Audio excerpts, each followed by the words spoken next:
Un saludo cordial, queridos hermanos, a todos los grupos de familia salesiana. Muchísimas gracias por tomarme en cuenta para este congreso virtual. Pues con mucho cariño hemos preparado este tema para ustedes. El tema que me encomendaron se llama El diálogo con la marquesa de Barolo.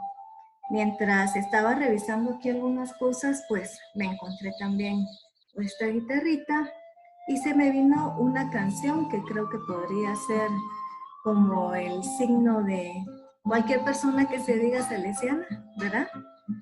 Somos Don Bosco que camina en medio de la iglesia, queremos anunciar todos los signos de la vida que en nuestra propia vida se vuelven cantar.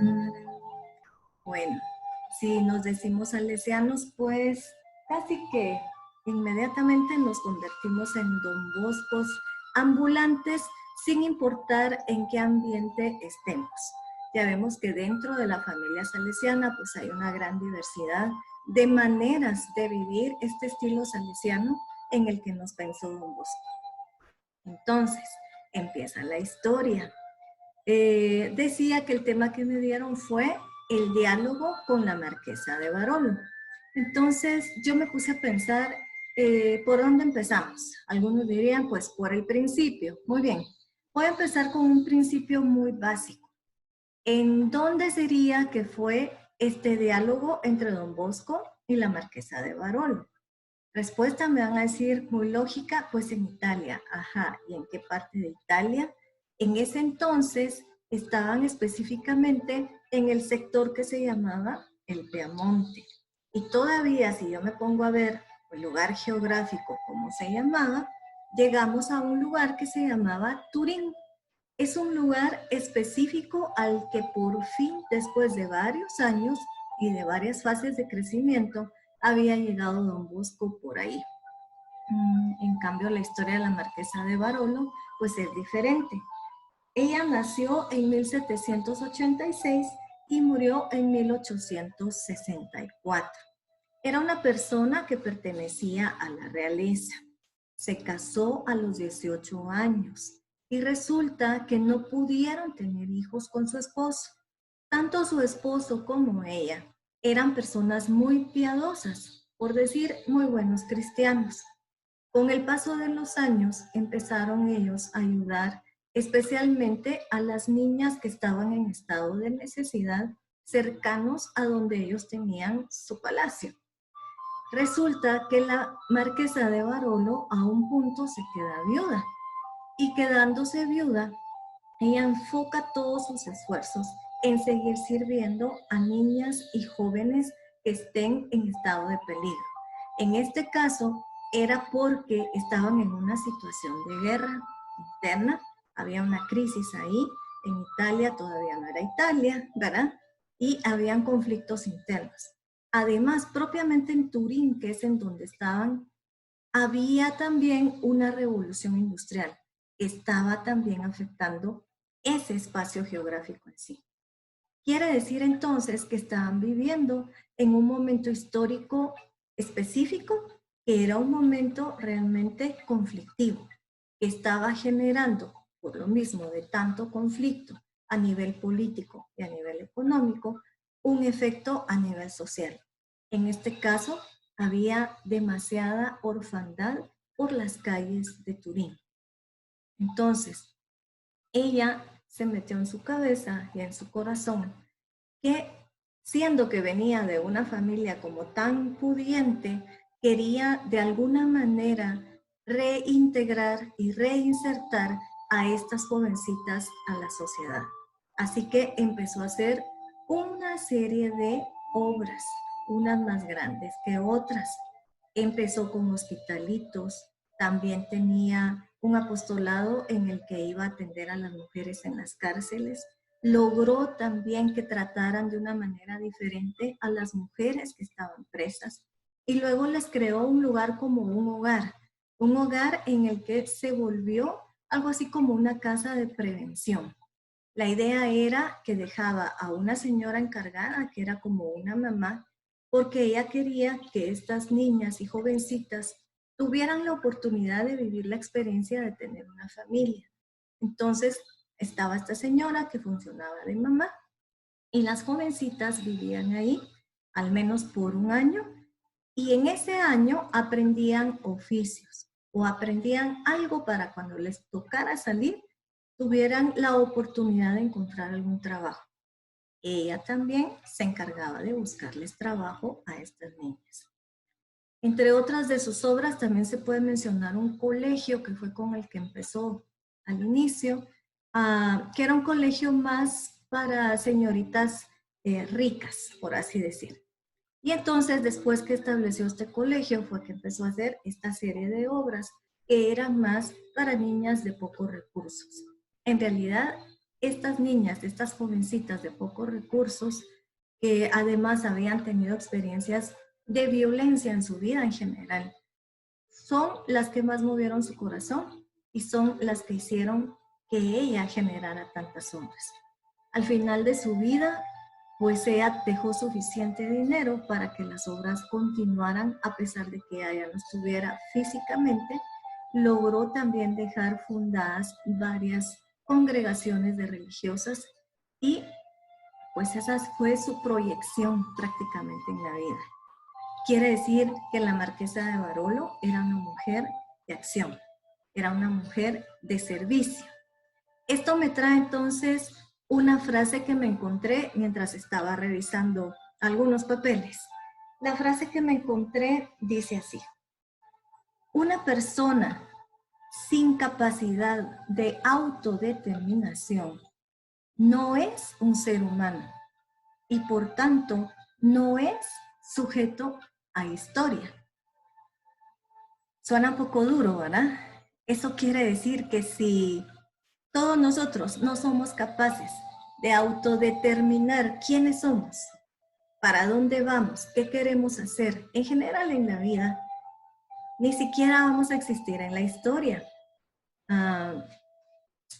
Me detengo un momento en este punto para que juntos analicemos si nosotros, cada uno de nosotros por nuestro nombre y apellido, vamos a ser sujetos de historia. Espero que sí. Espero que a estas alturas de la vida pues ya tengamos ese nivel de autodeterminación. Y específicamente, si dentro de esa autodeterminación hemos decidido ser y hacernos salesianos, entonces eso se debe notar.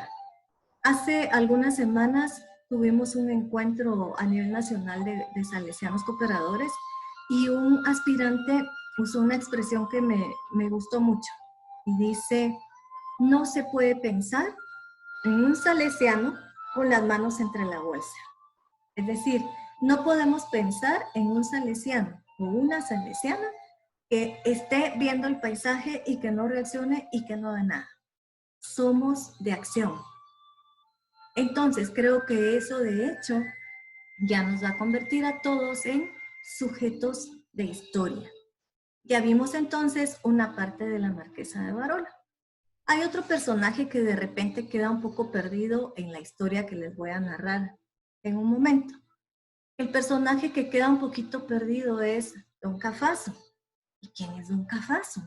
Resulta que Don Cafaso era algo así como el director espiritual de Don Bosco.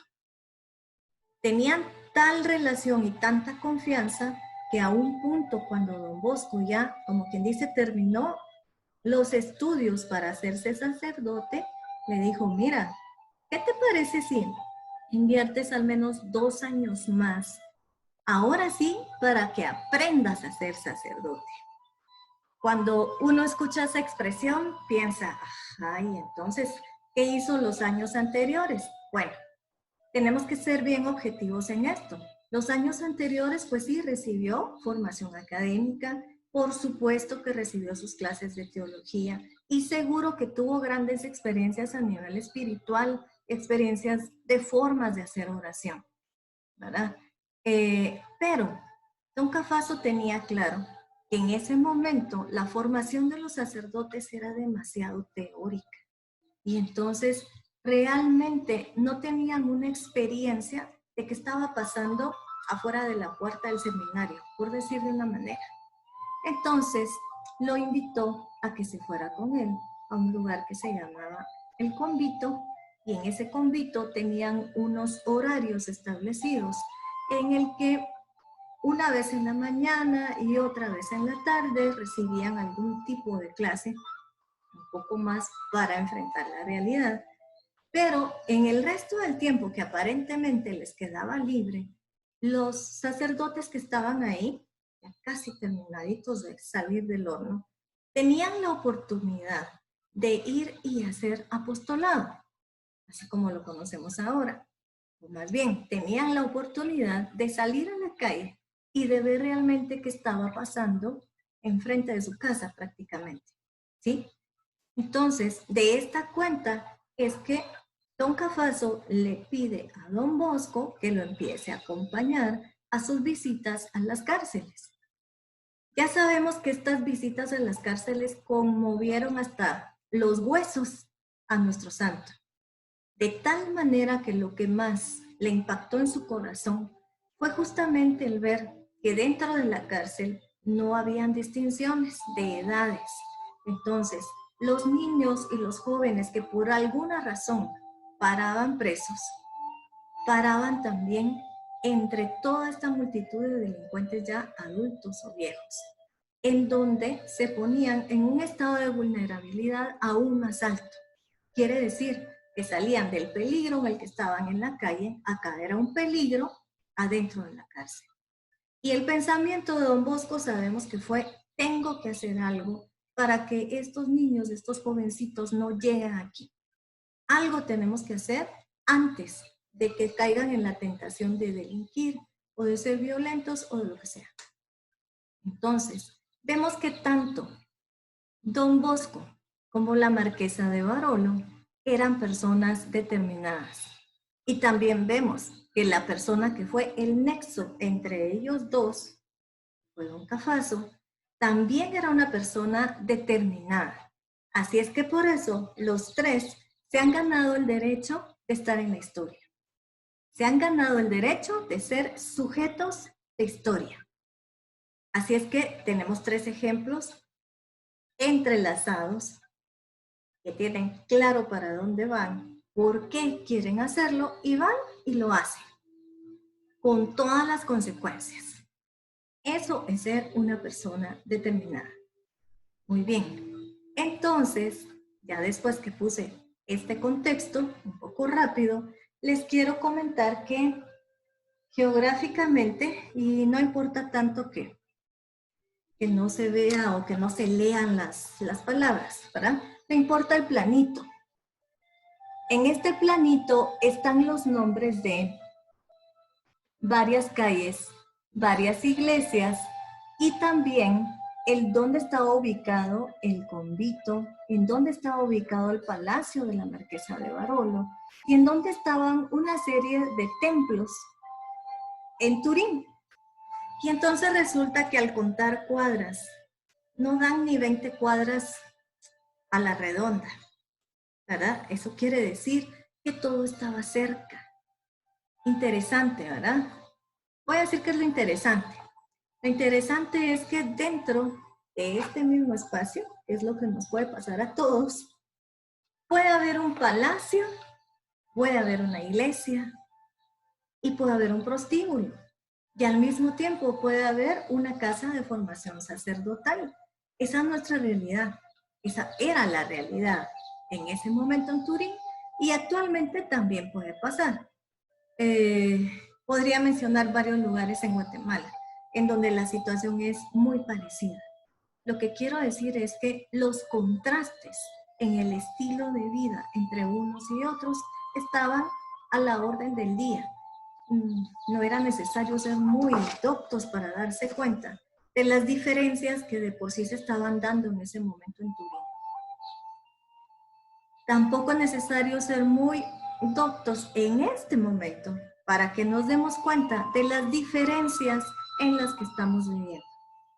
Entonces, la riqueza mal distribuida en nuestro país, en manos de 5 o 6 personas, las diferencias sociales, las distinciones.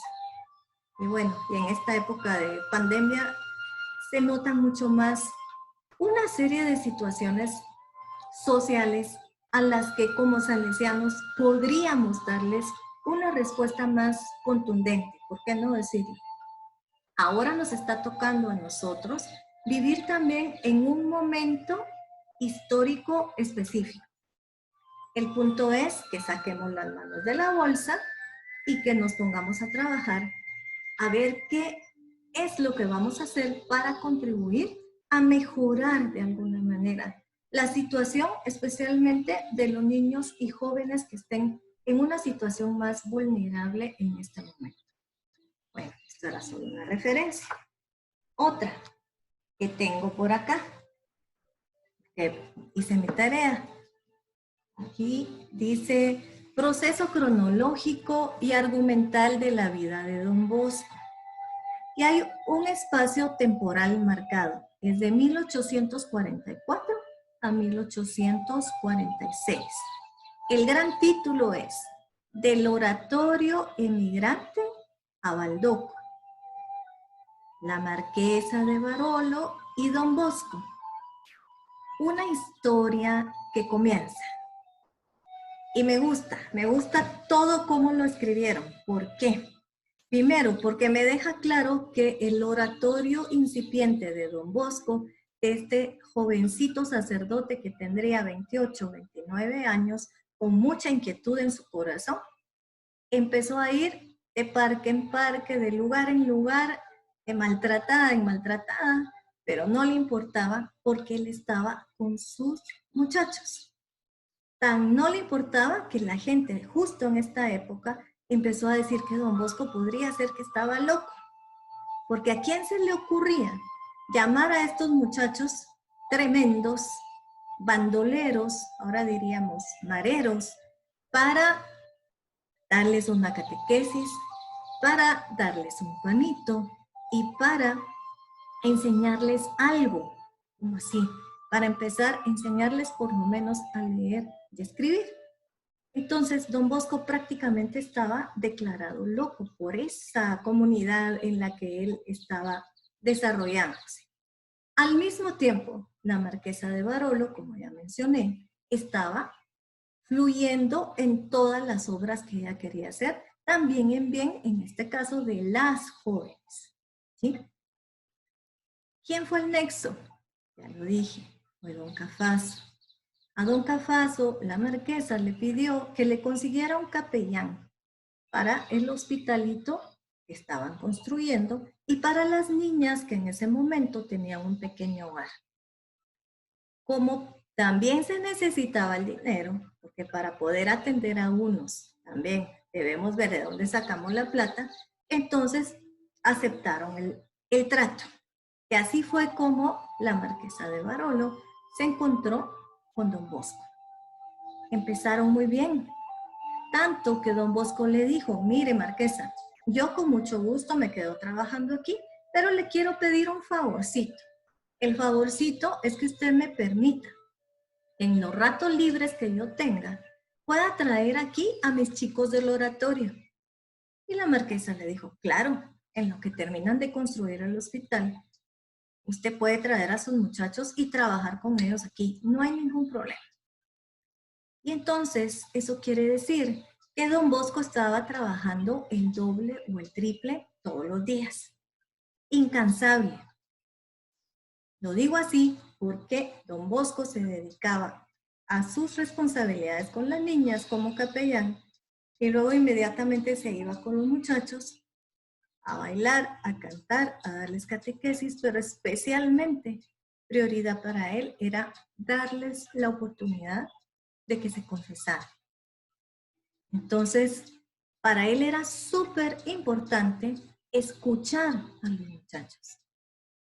Después de un tiempo, el cuerpo de Don Bosco ya no aguantó. Se llegó a deteriorar tanto que sus pulmones le empezaron a fallar. Tanto que la marquesa Barolo le dijo: ¿sabe qué? usted necesita descansar. Y él le dijo, ¿sabe qué? Yo tengo mucho que hacer, no tengo tiempo de descansar, no tengo tiempo de enfermarme. Me los imagino. Entonces la marquesa tuvo que hacer un viaje, porque estaba viendo lo de una congregación, a Francia, y en lo que estaba en Francia le escribió al teólogo Borel y le puso, mire, hágame el favor, dígale a don Bosco que yo con mucho gusto le voy a dar el salario de 5 años. Que se vaya a descansar, que se recupere bien, que no hay ningún problema, que si dentro de 3 o 5 años él regresa, yo lo voy a recibir aquí con los brazos abiertos. El mensaje se lo dieron a don Bosco y don Bosco mutis hasta que llegó la marquesa. Y ese es el motivo que nos tiene aquí. ¿Qué pasó entonces? Lo que pasó fue que la marquesa le volvió a decir a don Bosco, mire, lo sigo viendo enfermito usted. ¿Cuándo es que usted va a descansar? Y entonces él le dijo, no, yo no quiero descansar. Entonces le dijo ella, de veras, yo le doy el dinero, váyase tranquilo, recupérese. Y él le dijo, no, lo siento, pero no me voy, yo voy a seguir. Y entonces ella se lo dijo todavía, me está poniendo en un aprieto porque si usted no me hace caso de irse a descansar, voy a tener que despedirlo. Y entonces don Bosco le dijo, bueno, pues despídame, ¿verdad? Pero mis muchachos son mi prioridad. Y ella se quedó así como, no puedo creer, o sea, no puedo creer que usted desaproveche esta oportunidad. Y le dijo, no, no veo ninguna oportunidad. Yo voy a seguir trabajando con mis muchachos. Este es el momento de cisma que hubo entre la marquesa y don Bosco. Este es el momento en el que uno debe decir, ajá, ¿qué aprendemos entonces de cada uno de los dos? Ella determinada, sabe qué es lo que quiere hacer con las niñas y también sabe cuántas personas necesita para apoyarla para poder hacer ese servicio. Y por otro lado está don Bosco, quien también sabe qué es lo que quiere hacer y sabe que su prioridad son los muchachos y dice, bueno, aunque yo esté enfermo y aunque me despida, yo voy a seguir, aunque sea en la calle, con mi oratorio y con mis muchachos. Hay varias versiones, ¿verdad? De este momento álgido entre ellos dos. Encontré como 3. Les voy a comentar, ya llevo una. Hay otra en la que dice que cuando don Bosco se pone necio en decirle que no, la marquesa de Barolo incluso se arrodilla y le dice perdón, de verdad perdón de todo corazón, pero se tiene que ir, ¿verdad? Y hay otra que termina de decir que la gente después de este diálogo entre ellos dos, ¿cómo se enteraron? No lo sé, pero se enteraron. Resulta que entonces dijeron, bueno, esta es la gota de agua que rebalsa el vaso. Seguro que don Bosco está loco, ¿verdad? Hoy sí ya, de plano, se terminó de bloquear. No importó. ¿Don Bosco siguió trabajando? Sí. ¿Don Bosco siguió enfermo? Ajá, muy enfermo. Tanto que, aunque él no quería, de todos modos se tuvo que ir un tiempo de regreso a la casa de su mamá a poder recuperarse por unos meses. Si se recuperó 100%, la respuesta es que no, pero él en cuanto se sintió con energía, regresó y siguió con su trabajo y siguió con lo que él quería hacer. Él sabía, repito, para dónde iba. ¿Y ustedes creen que la amistad entre la marquesa de Barolo y don Bosco se rompió? Respuesta, no. Y es lo que me gusta, por eso es que me gustaba el título del capítulo, ¿verdad? Que dice, comienzo de una historia. Comienza la historia de 2 santos prácticamente al mismo tiempo. Probablemente la marquesa llevaba más tiempo, ¿sí? O bueno, los 2. El punto está en que comienza una historia en la que se van a ver favorecidos los muchachos específicamente de Turín por el apoyo de don Bosco y las muchachas por el apoyo de la marquesa de Barolo. En algún momento, pues, incluso la marquesa le propuso, a don Bosco que él también la apoyara a él con el trabajo solo de las niñas. Y él le dijo que no, que mejor seguían sirviendo los dos a los dos, ¿verdad? ¿Qué tanto necesitaban ayuda unos como otras? Entonces él no se podía limitar a una sola actividad. Entonces, aquí viene otra reflexión que creo que nos vale. Y es que de repente tenemos propuestas bien interesantes y bien geniales para hacer apostolados en favor de los jóvenes en general. Y resulta que como a mí no se me ocurrió la idea, entonces yo no voy a apoyar porque la idea la tuvo fulanito de tal, ¿verdad? En realidad, aquí vamos a hablar de otras características que podríamos tener como salesianos. Un poquito de humildad, un poquito de verdadero servicio y un poquito de recordarnos y hacernos más conscientes de por qué nos hicimos salesianos, porque al final ese por qué es el que le da sentido a todo lo demás. Entonces, de paso, además de reflexionarlo, meditemos acerca de nuestra capacidad de saber estar disponibles y de saber apoyar las diferentes maneras de ayudar, de hacer el bien, aunque no haya sido mi genial idea. Entonces, creo que eso también es un aprendizaje adyacente. Por si fueran curiosos, pues existe al menos una versión corta, porque decir que una biografía de alguien está en 2 páginas es poco, ¿verdad? Pero si tuvieran curiosidad, podrían leer algo acerca de la biografía de la Marquesa de Barolo, y podrían ver la serie de obras que logró dejar realizadas antes de morir y que todavía se mantienen ahora después de morir. Entonces, pensemos como salesianos, ¿qué legado vamos a dejar nosotros a la humanidad como tal?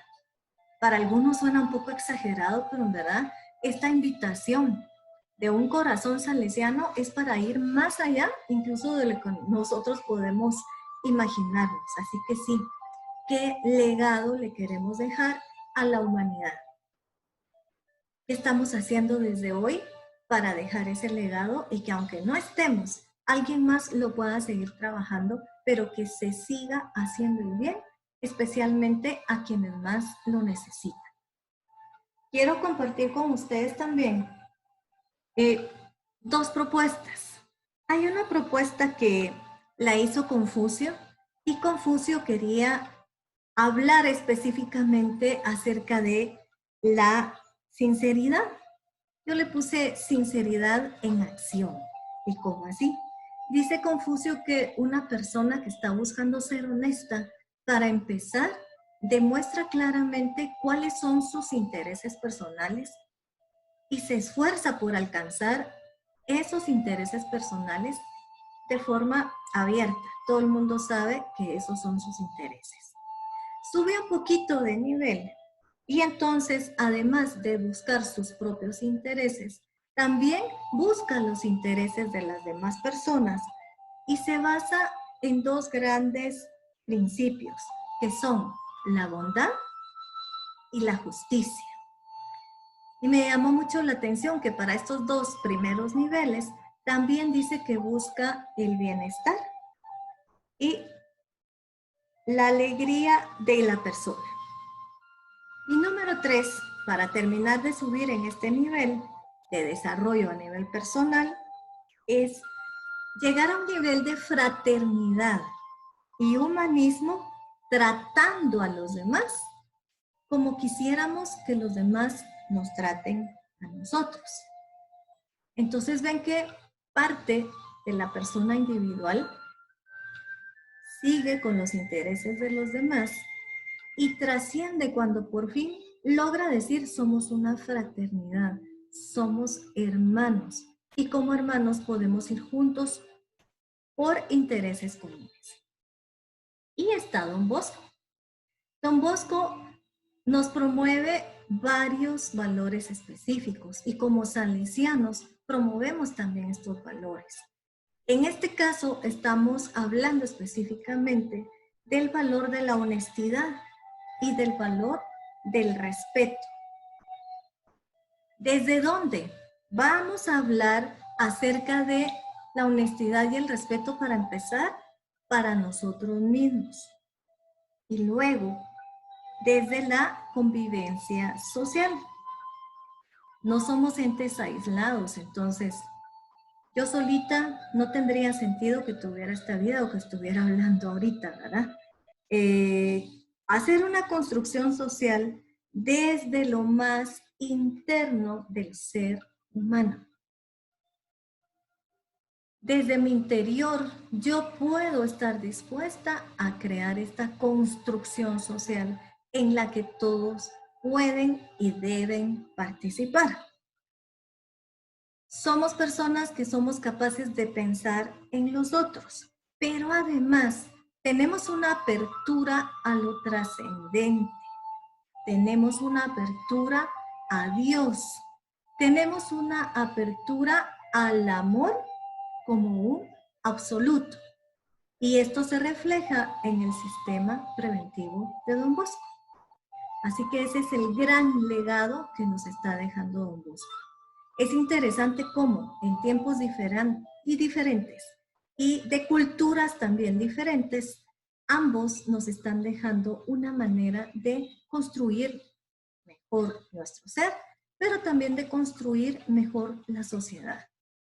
Siempre teniendo un valor, viendo más allá. En este caso, nuestro más allá es ver a Dios presente en nuestra vida.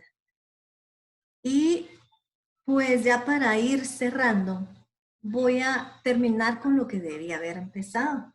Y es que el corazón de Don Bosco, el corazón de Cafasa, el corazón de la marquesa de Barolo, fueron movidos en un principio por un amor superior. Los tres tuvieron su propio proceso de conversión personal.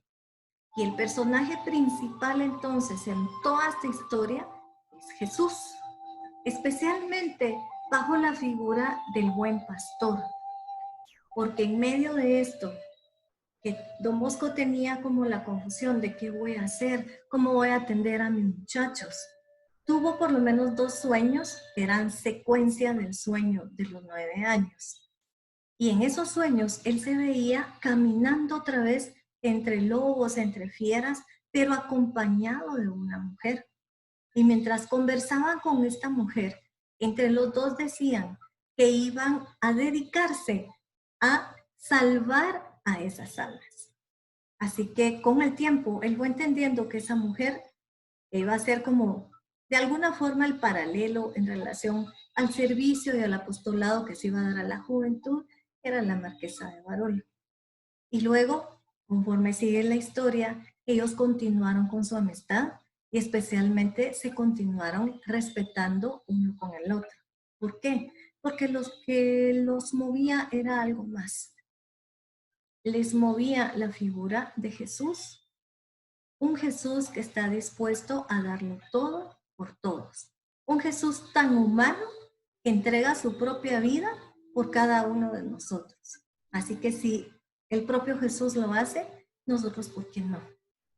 Espero que seamos sujetos de historia y espero que recordemos todos los valores que están dentro de nuestra espiritualidad salesiana, incluyendo la alegría, el respeto, la honestidad, la responsabilidad.